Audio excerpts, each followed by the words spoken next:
마가복음 4장 35절에서 41절까지 말씀을 읽겠습니다. 마가복음 4장 35절. 그날 저물 때에 제자들에게 이르시되 우리가 저편으로 건너가자 하시니 저희가 무리를 떠나 예수를 배에 계신 그대로 모시고 가매 다른 배들도 함께하더니 37절. 큰 광풍이 일어나매 물결이 부딪혀 배에 들어와 배에 가득하게 되었더라. 38절. 예수께서는 고물에서 베개를 베시고 주무시더니 제자들이 깨우며 가로되 선생님이여 우리의 죽게 된 것을 돌아보지 아니하시나이까 하니 39절. 예수께서 깨어 바람을 꾸짖으시며 바다더러 이르시되 잠잠하라 고요하라 하시니 바람이 그치고 아주 잔잔하여 지더라. 40절. 이에 제자들에게 이르시되 어찌하여 이렇게 무서워하느냐 너희가 어찌 믿음이 없느냐 하시니 41절. 저희가 심히 두려워하여 서로 말하되 저가 뉘기에 바람과 바다라도 순종하는고 하였더라.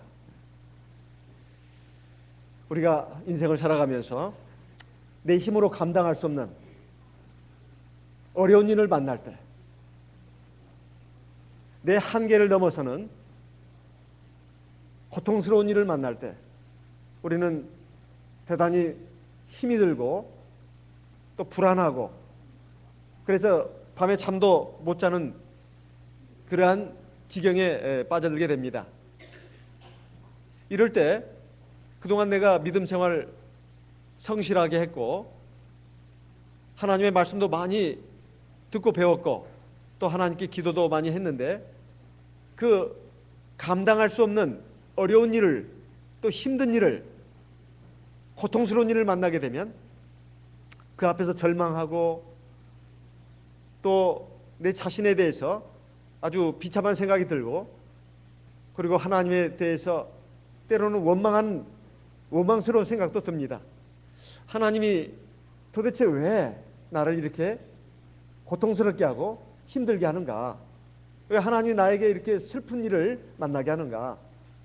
그래서 하나님 믿는 그 신앙 자체가 아주 저 바닥까지 떨어지고 그리고 내가 지금까지 하나님을 믿고 살아왔다는 것이 참 아무것도 아닌 그러한 현실이 되는 것을 우리는 종종 경험합니다. 오늘 우리에게 주신 말씀을 보게 되면 예수님과 예수님의 제자들이 갈릴리 바다를 건너가면서 겪었던 일을 갖다가 여기 기록하고 있습니다. 주님께서 분명히 제자들과 함께 배를 타고 그 바다를 건너가는데 어째서 풍랑이 일어난단 말입니까? 풍랑이 일어났던 그 바다라도 주님을 모시고 배를 타고 간다면 그 풍랑이 잔잔해져야 되지 않겠습니까? 그리고 고요한 가운데 항해를 할 수 있어야 되지 않나 이런 말씀입니다. 그런데 주님께서 제자들과 함께 같은 배를 타고 바다를 건너가시는데 거센 풍랑이 일어났습니다. 갈릴리 바다는 우리가 잘 아는 바와 같이 지면보다도 수면이 낮다고 합니다. 더군다나 갈릴리 그 호수 바다 주위에는 높은 산이 있어가지고 한번 바람이 불었다면 걷잡을 수 없는 돌풍이 돼가지고 바닷물이 막 사납게 일어나고 그래서 그 바다에 배를 타고 가는 사람들은 큰 위험에 빠지게 된다고 합니다. 우리 인생에 일어나는 여러 가지 고난과 어려움도 바로 그와 같은 것이 아닌가 싶습니다. 전혀 생각지도 않은 때 내가 예상도 못했던 일들이 일어나가지고 나의 숨을 막히게 하고 내가 인생을 살아갈 어떤 힘을 잃게 하는 그런 어렵고 힘든 일들이 갑자기 닥치는 경우가 있습니다. 여기에 예수님과 제자들도 마찬가지였습니다. 그런데 이 말씀을 기록한 마태복음 8장을 보게 되면 이 바람과 파도가 어떻게 일어났는가? 큰 놀이 일어났다고 되어 있습니다. 마태복음 8장을 보겠습니다. 마태복음 8장 마태복음 8장 23절 24절, 마태복음 8장 23절 24절, 배에 오르심에 제자들이 쫓았더니 24절, 바다에 큰 놀이 일어나 물결이 배에 덮이게 되었으되 예수는 주무시는지라. 여기에 보면 바다에 큰 놀이 일어났다고 되어 있습니다. 큰 놀이 일어났다. 이 놀이 뭘까요? 계시록 6장 12절에 보면, 계시록 6장 12절에 보면 이 큰 놀과 똑같은 단어가 쓰여 있습니다. 헬라 원문 성경을 보게 되면 이 큰 놀은 바다 지진이라고 되어 있습니다. 바다 지진. 바다 밑에 땅이 있는데 거기서 지진이 일어나는 겁니다. 최근에 일본의 그 바다에서 일어났던 쓰나미, 그게 뭐냐 하면 바다 지진입니다. 바다 밑에도 땅이 있는데 땅이 갈라지면서 갑자기 파도가 육지를 향해서 밀려드는 것을 쓰나미라고 합니다. 바다 밑에 지진이 일어난 겁니다. 우리는 생각지도 못한 그러한 일들이 바다 밑에서도 일어난다는 것입니다. 지진이라는 게 얼마나 무섭습니까? 일본에서 일어난 그 쓰나미 지진 때문에 많은 사람들이 죽고 그리고 재산 피해가 있었습니다. 우리 인생에서 일어난 일도 마찬가지입니다. 전혀 생각지도 못한 때 불행이 닥치고 고통스러운 일이 우리에게 주어집니다. 그러니까 이 쓰나미에 의해서 일어나는 그 바다 물결은 굉장히 무섭습니다. 특별히 바다가 아니라 갈릴리 호수에 일어나는 이 쓰나미 바다 지진은 정말 무섭습니다. 한번 그 쓰나미 바다 지진이 일어나게 되면 바람과 파도가 방향을 종잡을 수 없을 만큼 막 미친 듯이 바람이 이리 불었다 저리 불었다, 파도가 이리 닥쳤다 저리 닥쳤다, 이런 현상이 일어난다고 합니다. 그러니까 예수님의 제자들이 갈릴리 바다를 건너면서 부딪힌 바람과 파도는 바로 이런 무서운 바다 지진에 의해서 일어난 파도와 바람이었습니다. 이게 얼마나 무서운 것이었는지 수십 년간 갈릴리 바다에서 어업을 생업으로 삼고 살아왔던 이 어부들조차도, 예수님의 제자들조차도 꼼짝을 못했습니다. 그래서 굉장히 두려웠습니다. 더군다나 밤입니다. 우리가 육지에서 태풍을 만나면 어디 피할 곳이라도 있습니다. 큰 바위 옆에 숨는다거나 아니면 굴 속에 들어간다거나 아니면 움푹 꺼진 땅에 들어가서 피하면 됩니다. 근데 바다에서 태풍을 만나면 꼼짝없이 당하게 되어 있습니다. 어디 피할 길이 없습니다. 아무리 재주 많은 사람도, 능력 있는 항해사도 바다에서 태풍을 만나면 꼼짝없이 당하게 되어 있고 정말 이것은 죽을 가능성이 굉장히 많습니다. 그래서 이 예수님의 제자들이 이 광풍을 만났을 때 대단히 두려웠던 겁니다. 더군다나 그 바다 지진에 의해서 일어난 파도와 바람은 엄청난 것이었습니다. 배를 막 요동하게 했습니다. 그리고 그 바닷물들이 배 안에 들어와 가지고 가득 잠기게 되었다고 아까 읽은 마가복음 4장 37절에 나와 있습니다. 큰 광풍이 일어나서 물결이 부딪혀서 배에 들어와 가지고 배에 가득하게 되었다고 했습니다. 정말 우리가 이상한 것이 하나 있습니다. 그게 뭘까요? 그것은 바로 예수님께서 배 뒤편에서 주무시고 계셨다는 겁니다. 물론 예수님께서 많은 사람들에게 하나님 말씀을 전하시고 또 병자들의 병을 고치시고 귀신을 쫓아내시는 일을 하루 종일 하셨기 때문에 굉장히 육신적으로 피곤하셨을 겁니다. 사람이 몸이 피곤하면 흔들어 깨워도 잘 일어나지 못합니다. 그러나 이 상황은 그 상황을 훨씬 뛰어넘는 겁니다. 광풍이 막 붑니다. 그래서 배가 막 요동을 칩니다. 그리고 바다 물결이 배 안에 들어와 가지고 가득 잠길 정도가 됐고 그 배에 탔던 예수님의 제자들은 소리 지르면서 큰일 났다, 우리 죽게 생겼다 하면서 이제 바닷물을 막 밖으로 퍼내고 그리고 배 난간을 붙잡고 울부짖고 와, 이런 비명소리가 진동을 했을 겁니다. 그러면 아무리 고나게 잠들은 예수님이라 할지라도 일어나야 되는 것이 정상 아니겠습니까? 배가 요동을 하는 것만 가지고도 잠을 제대로 잘 수가 없습니다. 우리가 어떤 먼 길을 갈 때 도로가 포장되지 않는 비포장도로를 갈 때 잠을 제대로 자지 못합니다. 수시로 깹니다. 지금은 곳곳에 도로가 포장돼 가지고 아주 편리하게 갑니다. 요즘은 고속열차도 있어가지고 아주 편안한 잠을 자면서 갈 수가 있습니다. 근데 옛날에는 도로 포장이 안 돼가지고 그 잠을 차 안에서 자더라도 자주 깹니다. 근데 그보다도 더 심한 것이 지금 갈릴리 바다에서 예수님의 제자들이 만난 광풍입니다. 지금 배가 막 흔들립니다. 바람은 무섭게 붑니다. 그리고 제자들은 지금 막 소리 지르고 있습니다. 또 바다 물결이 배 안에 들어왔고 그 물결이 바람에 부딪히면서 예수님의 얼굴에도 막 뿌려졌을 겁니다. 그러면 자던 사람은 당연히 깨야 되는 거 아니겠습니까? 근데 예수님은 전혀 깨질 않았습니다. 그냥 주무시고 계셨다 이 말이에요. 그러니 지제자들로서는 이 고통을 그대로 당해야 됐고, 그리고 아무런 대책도 없이 지금 고통을 당하고 있는 것입니다. 왜 예수님께서 이 광풍과 파도 가운데서 편안하게 주무시고 있었을까요? 배는 요동을 치고 바닷물은 들어오고 제자들은 소리 지르고, 그리고 바닷물결은 바람에 부딪혀가지고 예수님의 얼굴에 부딪히고 있는데 어떻게 예수님은 그것도 모르고 편안하게 주무실 수 있냐 이 말이에요. 예수님이 정말로 그렇게 많이 피곤했었을까요? 그리고 그렇게 일어날 수 없을 정도로 예수님은 무감각한 분입니까? 그렇지 않습니다. 이것은 바로 오늘 우리에게 교훈을 주시기 위해서입니다. 그리고 예수님께서 이 갈릴리 바다를 건너자고 할 때는 어떤 때였느냐?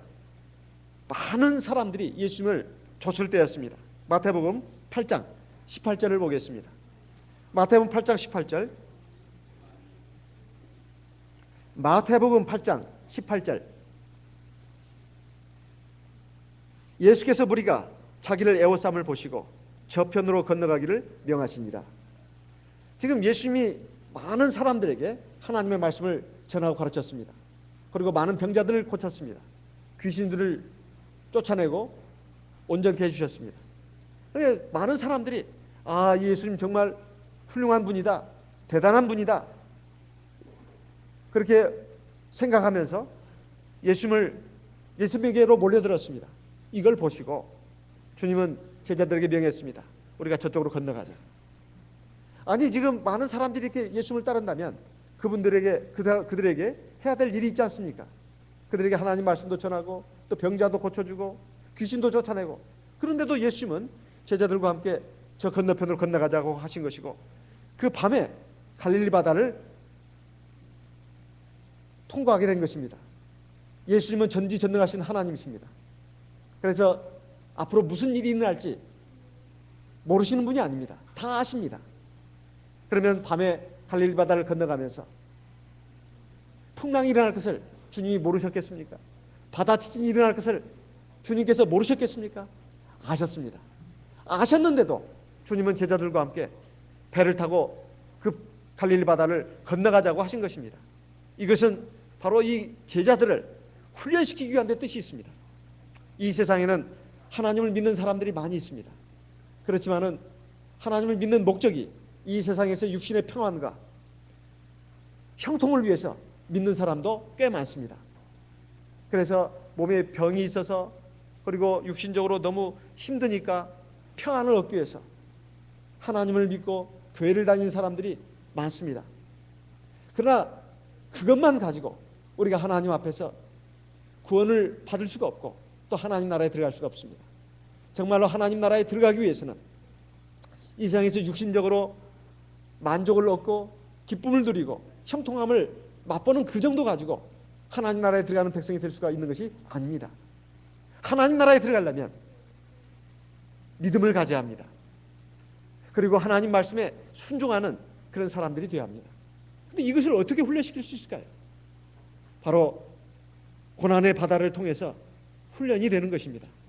우리가 평상시에 가지고 있는 신앙이라고 하는 것은 사실 굉장히 육신적인 만족, 형통만을 추구하면서 만족하는 세상 일반 사람들의 그 신앙과 별반 차이가 없을 때가 많습니다. 정말 하나님이 살아계시는가? 그리고 살아계신 하나님을 믿고 있는가? 하나님은 전지전능하신가? 그리고 하나님께서 나에게 주신 모든 말씀들이 진리의 말씀인가? 나를 영원한 생명으로 인도하는 말씀인가?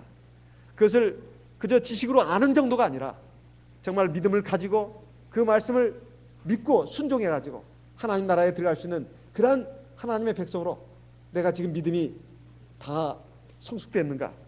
이런 것은 고난의 바다를 통과하지 않으면 모릅니다. 지금 예수님께서 제자들과 함께 갈릴리 바다에 거센 풍랑이 일어나는 그 속에서 주무시고 계십니다. 제자들은 아마 여러 가지 노력을 했을 겁니다. 주님이시니까 너무 피곤하시니까 잠을 깨워서는 안 되겠다 하고 처음에는 바닷물을 밖으로 퍼내고 그리고 어떻게든지 참 살아남으려고 온갖 수를 다 썼을 겁니다. 그래도 안 되니까 이제 막 저희들은 죽겠다는 생각이 들었습니다. 그래서 예수님을 바라보니까 너무나 원망스러웠어요. 편안하게 주무시고 있다. 이 상황에서 잠을 잘 수가 없는데 어떻게 저렇게 주무시고 있는가? 그래서 마가복음 4장 38절에 보면 제자들이 주님을 흔들어 깨우면서 한 말이 나옵니다. 마가복음 4장 38절 제자들이 깨우며 가로되 선생님이여 우리의 죽게 된 것을 돌아보지 아니하시나이까. 지금 예수님에 대해서 부르는 호칭이 선생님입니다. 선생님이. 우리는 지금 다 죽게 됐습니다. 근데 왜 돌아보지 않으십니까? 지금까지 이 제자들이 예수님에 대해서 전능하신 하나님이다 이렇게 배웠습니다. 그리고 그들은 실제적으로 눈을 통해서 봤습니다. 그런데 주님에 대해서 정말로 알고 있었는가? 그리고 알고 있었다 하더라도 믿음이 있었는가? 지식으로 아는 거하고 믿는 거하고는 차이가 있습니다. 지식으로 아는 거 그리고 믿는 거 이건 차이가 있다 이 말이에요. 우리가 하나님의 말씀을 많이 듣습니다. 배웁니다. 하나님의 말씀은 이런 것이다. 하나님이 이런 분이다. 그런데 정말 믿느냐는 거예요. 하나님은 전지전능한 하나님이고 지금 살아계시고 우리 사람의 모든 하는 일들 다 보고 계시고 그리고 하나님이 그의 온전한 섭리를 가지고 하나님의 백성들을 주관하시는가? 이걸 정말 아는 것이 아니라 믿는 것으로 지금 나아가고 있냐 하는 말씀입니다. 그저 아는 것으로 끝이면 우리 주님은 선생님입니다. 선생님은 지식을 가르쳐주는 분이에요. 학생은 그걸 배우면 됩니다. 알기만 하면 돼요. 그러나 믿음이라고 하는 것은 아는 것으로 끝쳐서는 안 됩니다. 첫째는 아는 것이 중요합니다. 하지만 아는 것보다 더 중요한 것은 그것을 믿는 것입니다. 우리의 삶에 그것을 적용시켜야 되는 겁니다. 그래서 제자들은 주님의 말씀도 많이 배우고 주님으로부터 많은 하나님의 말씀도 배우고 그리고 알고는 있었지만은 그걸 믿지는 못했습니다. 그래서 이 엄청난 어려움이 닥쳤을 때 그 아는 지식이 믿음의 역사로 나와야 되는데 거기는 미치지 못했습니다. 그러니까 선생님이요 이렇게 말했던 겁니다. 주님이 아니라 전능하신 하나님이 아니라 그저 좋은 말씀 가르쳐주는 선생님이었다는 겁니다. 그러면서 그들은 원망했습니다. 우리 지금 다 죽게 되었습니다. 근데 왜 돌아보지 않으십니까? 우리 지금 죽게 됐는데 왜 이렇게 편안히 잠만 주무시고 계시고 우리를 외면하시는 겁니까? 이렇게 하면서 막 주님을 흔들어 깨웠습니다. 물론 제자들이 이 어려운 지경에 이르게 됐을 때 주님을 흔들어 깨운 것은 참 잘한 일입니다. 그렇지만 이건 온전한 믿음이 아닙니다. 왜 그럴까요? 주님께서 일어나셔가지고 바람을 꾸짖으시고 바다에게 말했습니다. 잠잠하라, 고요해라. 그러니까 바람이 그치고 바다가 잔잔해졌습니다. 그러면서 예수님께서 하신 말씀이 40절에 있습니다. 이에 제자들에게 이르시되 어찌하여 이렇게 무서워하느냐? 너희가 어찌 믿음이 없느냐? 사실 이 말씀도 우리가 늘 들었던 말씀이고 보았던 말씀이니까 주님으로서는 당연히 하실 수 있는 말씀이다 이렇게 생각할 수 있습니다. 하지만 한번 우리 사람의 입장에서 한번 생각해 봅시다. 지금 이 상황이 보통 상황입니까? 칠흑같이 어두운 밤입니다.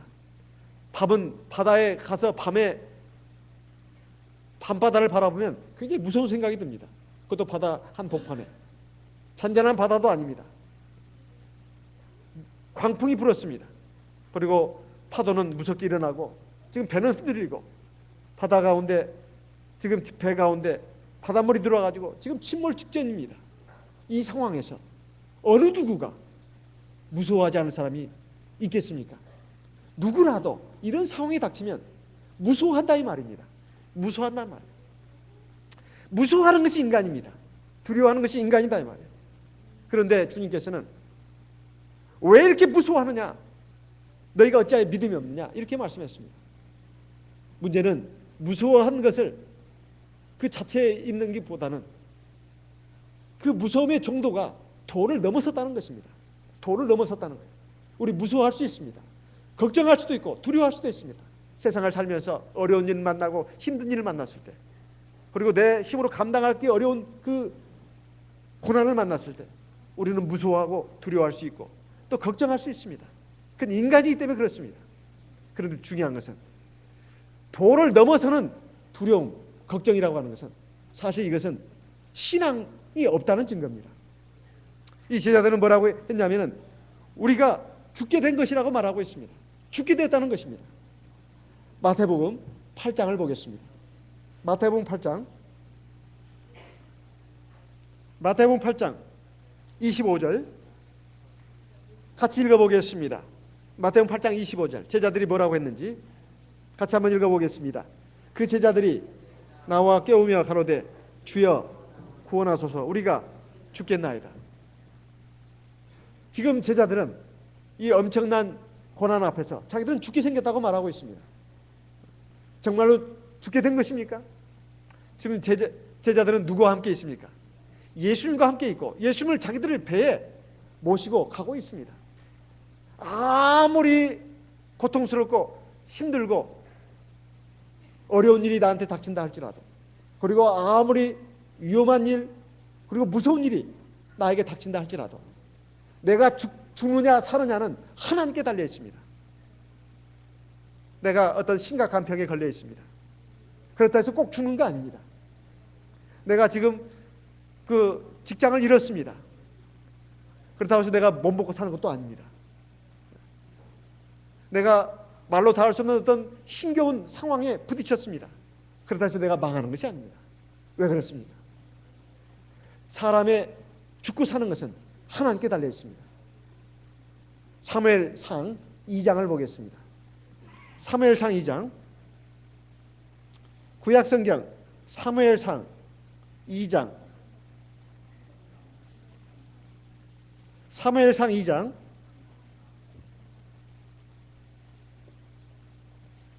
6절 같이 읽겠습니다. 사무엘상 2장 6절 같이 읽겠습니다. 여호와는 죽이기도 하시고 살리기도 하시며 음부에 내리기도 하시고 올리기도 하시는도다. 7절 여호와는 가난하게도 하시고 부하기도 하시며 낮추기도 하시고 높이기도 하시는도다.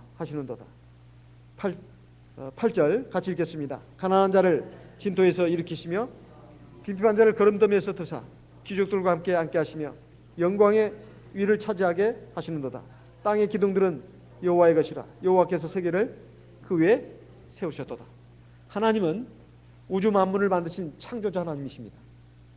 그리고 사람을 만드시고 사람의 생사화복을 주관하시는 인생의 주관자십니다. 그렇기 때문에 우리 하나님의 백성들은 이 세상을 살면서 때로 어려움을 만날 수 있고 고난을 당할 수 있습니다. 그렇다 해도 절대로 두려워해서는 안 됩니다. 무서워서는 안 됩니다. 우리가 알아야 할 것이, 우리가 하나님을 믿는다 해서, 내가 하나님의 백성이 됐다 해서, 또 하나님의 성령이 나와 함께한다 해서 고난을 당하지 않는 것이 아닙니다. 어려움 당할 수 있습니다. 제자들도 그랬습니다. 제자들이 예수님을 자기들 배에 태우고 갈릴리 바다를 건너갔습니다. 예수님이 그 배에 탔는데도 불구하고 광풍이 일어났습니다. 우리들도 마찬가지입니다. 우리가 하나님을 잘 믿는데 내가 하나님의 백성인데 왜 이렇게 어려운 일을 당해야 되나, 그렇게 생각하실 일이 아닙니다. 중요한 것은 내가 세상을 살면서 어떤 아프고 고통스러운 일, 힘든 일을 만난다 할지라도 중요한 것은 그 어렵고 힘든 고통스러운 일이 아니라 바로 주님이 나와 함께 하신다는 사실입니다. 주님이 나와 함께 하신다는 사실이에요. 어떻게 해요? 성령으로 나와 함께 하십니다. 성령으로 나와 함께 하셔요.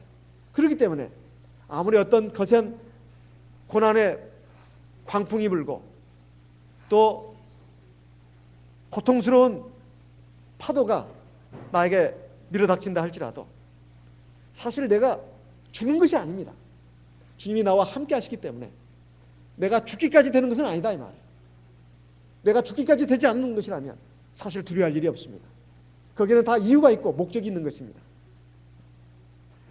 우리가 고난을 만날 때 제일 중요한 거, 하나님이 바로 그럼에도 불구하고 나와 함께 하신다는 사실입니다.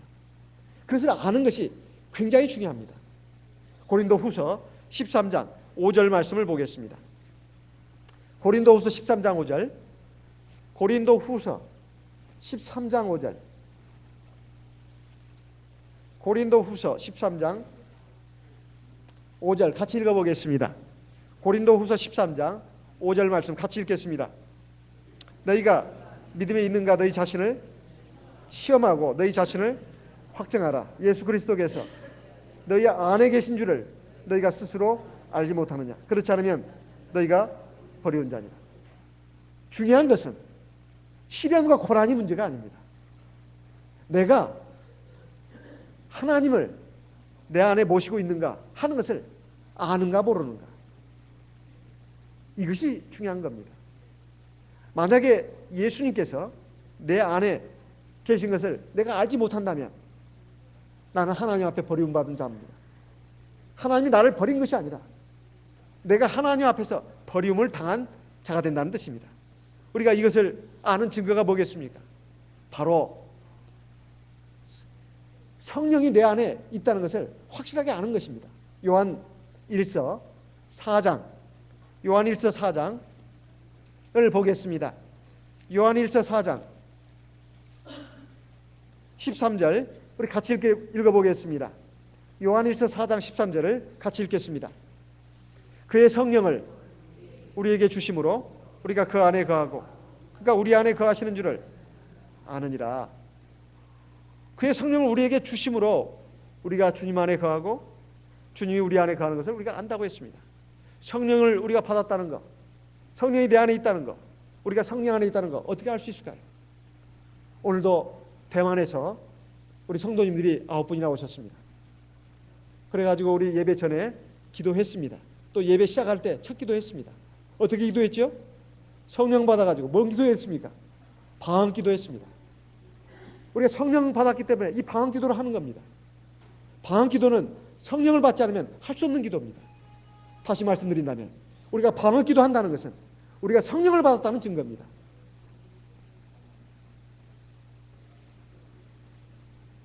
우리가 방언 기도한다는 것은 하나님의 성령이 내 안에 있다는 증거입니다.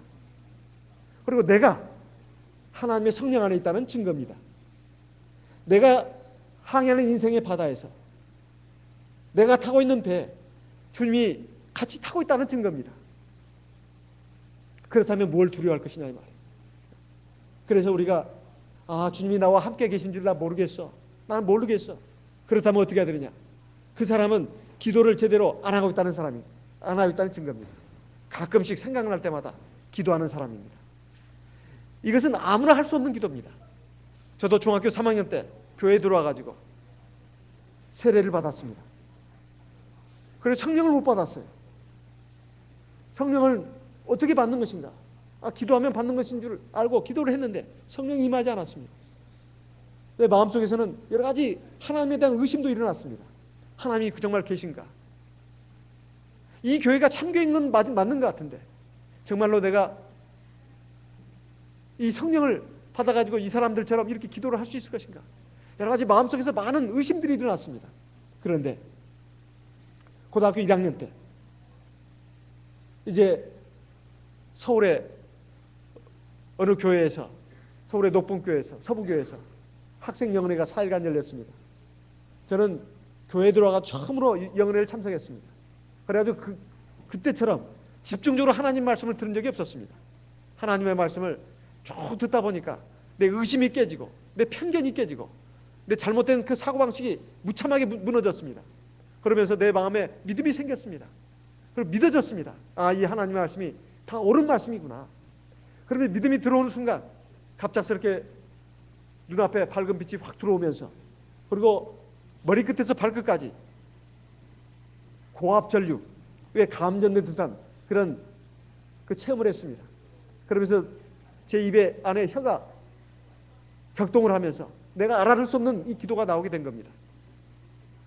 눈을 뜨고 눈을 뜨고 보니까 세상은 너무나 아름다웠습니다.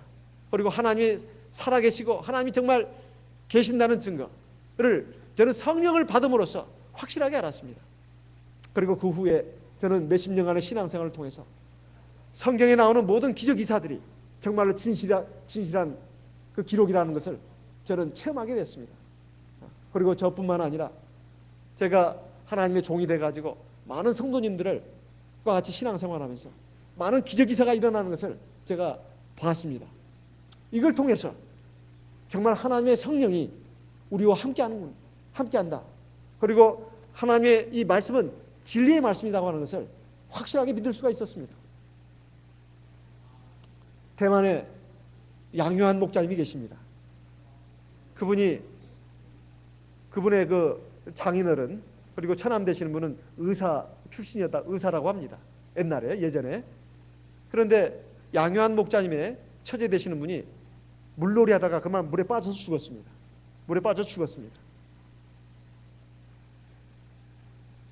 아무리 의사지만은, 양요한 목사님의 장인어른이 아무리 의사고 처남이 의사지만은 살아있는 사람의 병을 고치는 것이지 죽은 사람을 살릴 수는 없는 겁니다. 그래서 의학적인 판단으로 봤을 때 자기 딸은 죽었습니다. 어떻게 살릴 수가 있단 말입니다. 그런데 마침 그 올해 들어가 우리 참예수교회, 거기 참예수교가 있었습니다. 참예수교회 전도자와 신도들이 가서 물에 빠져 죽은 양요한 목사님의 그 처제를 놓고 기도했습니다. 그랬더니 살아났습니다. 이걸 보고 양요한 목사님의 장인어른 의사입니다. 처남 의사입니다. 깜짝 놀랐습니다.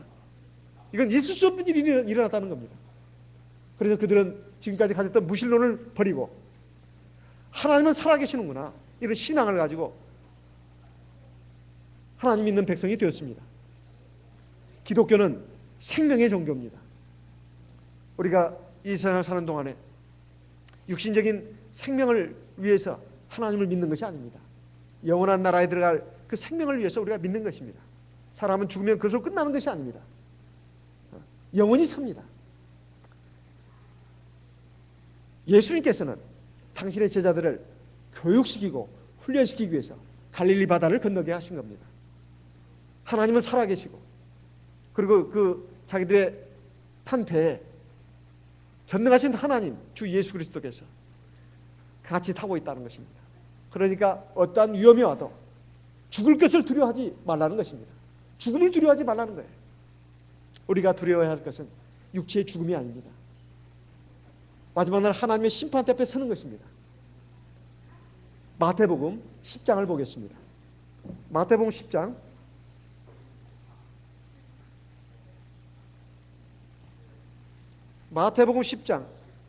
28절 에서 31절까지 말씀을 읽겠습니다. 마태복음 10장 28절에서 31절까지 말씀 같이 읽겠습니다. 몸은 죽여도 영혼은 능히 죽이지 못하는 자들을 두려워하지 말고 오직 몸과 영혼을 능히 지옥에 멸하시는 자를 두려워하라. 29절 참새 2마리가 한 아사리온에 팔리는 것이 아니냐. 그러나 너희 아버지께서 허락지 아니하시면 그 하나라도 땅에 떨어지지 아니하리라. 30절 너희에게는 머리털까지 다 세신 바 되었나니. 31절 두려워하지 말라. 너희는 많은 참새보다 귀하니라. 우리는 살아가면서 굉장히 어렵고 힘든 일을 만날 때 이러다가 내가 망하는 거 아닌가, 내가 죽는 것이 아닌가. 이것이 가장 큰 고통이고 가장 큰 고난입니다. 그때 우리는 이렇게 해가지고 우리가 어떻게 사나, 사는 문제에 대해서 걱정을 합니다. 그렇지만 걱정할 필요가 없다는 거예요. 몸은 죽여도 영혼은 죽이지 못하는 이 세상의 고난, 어려움, 이런 것들을 두려워하지 말고 몸과 영혼을 능히 지옥에 멸하시는 사람을, 그 하나님을 두려워하라고 되어 있습니다. 그러면서 참새 얘기를 합니다. 참새가, 새들이, 공중에 나는 새들이 저절로 날아다니고 먹고 그런 것 같지만 그거 다 하나님이 먹이시고 기르신다고 마태복음 6장에 기록되어 있습니다. 이 하잘것없는 미물인 참새들, 당시에 그 가격은 참새 2마리가 한 아사리온이라고 했습니다. 아사리온은 당시 유대 나라에서 가장 작은 화폐 단위라고 했습니다. 가장 작은 화폐 단위. 그러니까 돈으로 발행된 것으로서 동전으로 발행된 것인데요, 가장 값싼 겁니다. 오늘 우리나라에서, 우리 한국에서는 가장 값싼 동전이 뭐지요? 1원짜리 있습니다. 1원짜리. 요즘 쓰지 않습니다. 10원짜리가 있습니다. 10원짜리. 10원짜리 그거 어디다 쓰지도 못합니다. 100원짜리, 애들한테 100원짜리 주면 놀리냐고 합니다. 자, 10원짜리는 너무했고 100원짜리라고 합시다. 100원에 참새 몇 마리요? 2마리입니다. 요즘에는 참새 아마 고기 먹기가 힘듭니다만 옛날에는 참새가 너무 흔해가지고 100원 주면은 참새 2마리 받았다. 그런데 이 참새들도 하나님이 허락하지 않는다면 절대로 땅에 떨어지지 않는다는 것입니다.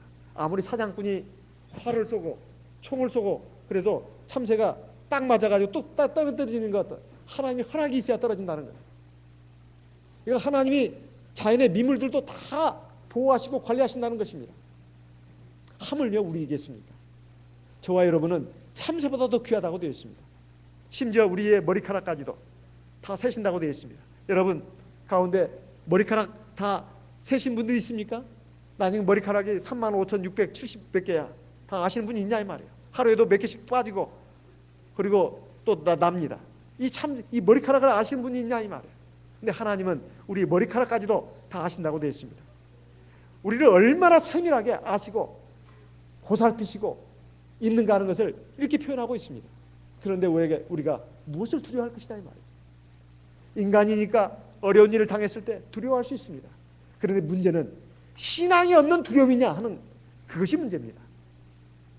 신앙을 가진 상태에서 인간적으로 어느 정도의 두려움과 걱정은 할 수 있습니다.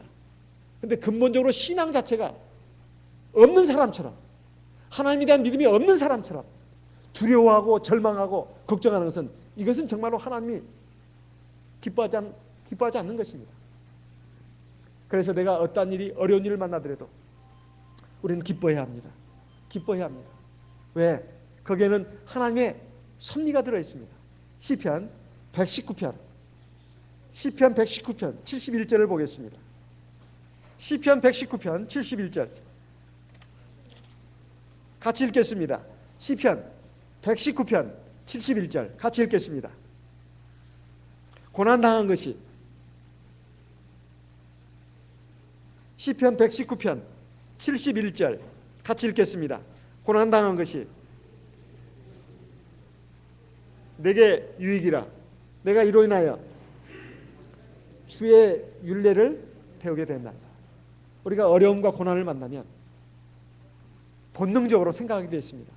내가 하나님 앞에서 믿음 생활 제대로 잘했나? 그리고 하나님 앞에서 많은 말씀을 듣고 배웠는데도 내 마음대로, 내 생각대로 멋대로 살지 않았는가? 마음속으로도 짓는 죄도 많았고, 또 입술로 짓는 죄도 많았고, 눈으로 짓는 죄도 많았고, 손과 발로 짓는 죄도 많았습니다. 하나님의 말씀과 상관없이 내 마음대로 살지 않았냐는 것입니다. 이런 것을 내가 고난을 당하면, 어려움을 겪으면 나를 돌아보게 되어 있습니다. 내가 그동안 하나님의 영광을 나타내지 않고 하나님께 감사하지 않고 내가 헛된 일에 바쁘고, 그리고 교만하고 자랑하고 또 나쁜 그 행동도 하고 이렇게 살지 않았나? 이렇게 나 자신을 돌아보게 되어 있습니다.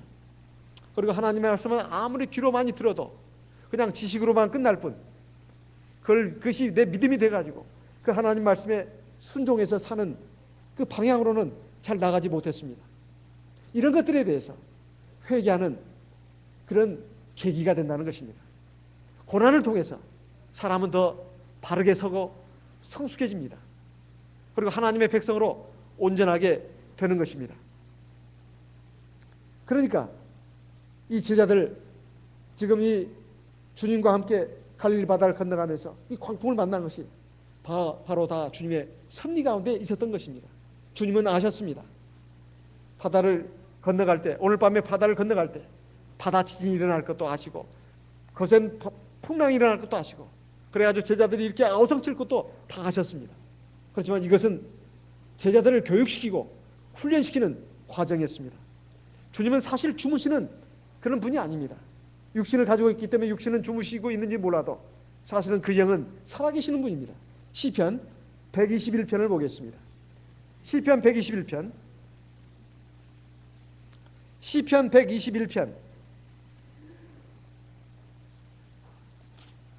4절 같이 읽겠습니다.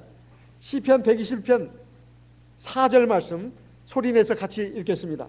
이스라엘을 지키시는 자는 졸지도 아니하고 주무시지도 아니하시리로다. 5절 여호와는 너를 지키시는 자라. 여호와께서 내 우편에서 내 그늘이 되시나니. 6절 낮의 해가 너를 상치 아니하며 밤의 달도 너를 해치 아니하리로다. 7절 여호와께서 너를 지켜 모든 환난을 면케 하시며 또 내 영혼을 지키시리로다. 여호와께서 너의 출입을 지금부터 영혼까지 지키시리로다. 여기 중요한 것은 모든 환난을 면케 하신다고 되어 있는데 고난을 만나지 않는다는 뜻이 아니라 고난을 만난다 하더라도 우리 영혼을 지켜주신다는 뜻입니다. 중요한 것이 이것입니다.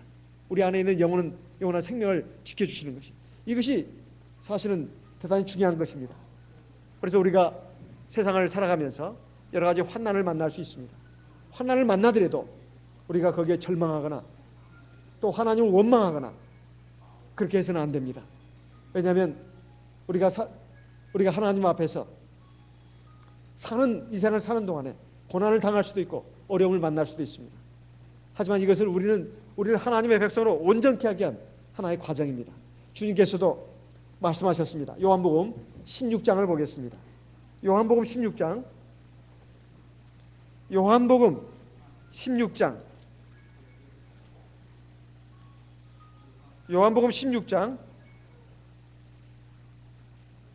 32절 33절 말씀.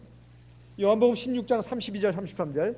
보라 너희가 다 각각 제 곳으로 흩어지고 나를 혼자 둘 때가 오나니 벌써 왔도다. 그러나 내가 혼자 있는 것이 아니라 아버지께서 나와 함께 계시느니라. 33절 같이 읽겠습니다.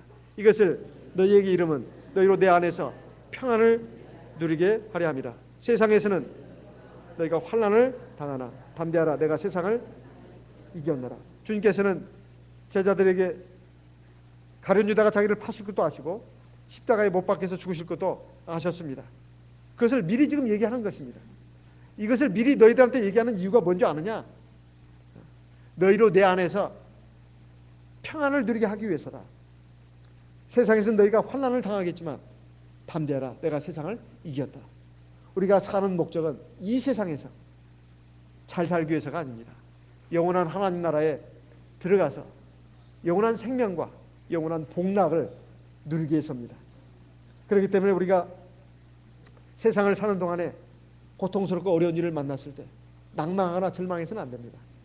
하나님을 믿어야 합니다. 하나님이 나와 함께 하신 것을 믿어야 합니다. 그것만 믿어야 할 것은 아니에요. 하나님은 전지전능하신 하나님이고 그 전지전능하신 하나님이 나를 붙들고 있고 나의 길을 인도하고 있다는 것을 믿어야 합니다. 또 하나, 하나님의 나를 향하신 섭리는 완전한 것이다. 하나님이 나를 그의 완전한 뜻을 따라서 나를 주관하시고 인도하고 있다는 겁니다. 하나님의 온전한 섭리 가운데서 나에게 일어난 일들은 좋은 일도 있지만 나쁜 일도 있습니다. 기쁜 일도 있지만 슬픈 일도 있습니다. 즐거운 일도 있지만 괴로운 일도 있습니다. 이것이 다 하나님의 온전한 섭리 가운데서 나를 나의 신앙을 바로 세우고 내가 하나님 앞에서 온전한 사람으로 성장하기 위해서 그렇게 하시는 겁니다. 그렇기 때문에 우리가 이것을 알고 믿는다면, 이걸 알고 믿는다면 우리는 항상 기뻐할 수 있습니다. 그리고 범사에 감사할 수 있습니다. 그리고 쉬지 않고 기도할 수가 있습니다.